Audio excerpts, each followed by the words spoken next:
You have such an incredible transformative approach to sales, but for me it can be summarized in a simple phrase: everyone's in sales. It's also the title of your book. Before we talk about sales culture, I want to talk about how you arrived at the concept. Yeah, it's a great question. So, I arrived at this concept the same way that I've arrived at, really developing all of my content, ranging from the book to the workshops, and that is just observing what separates what I believe are mediocre companies to really great companies. And I've defined that as this notion of sales culture.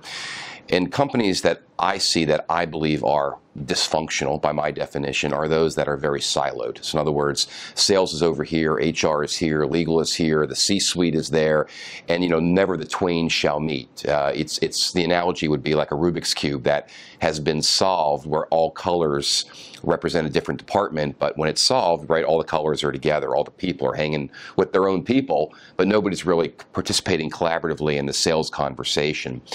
A sales culture is where, an organization thinks, well, you know what? Everybody in this organization impacts the customer in a certain way. And it begins with us internally understanding what everybody does, which is way more than what their title is. So I'm actually a fan of organizations, getting rid of titles altogether, because that doesn't tell me why I should buy from you.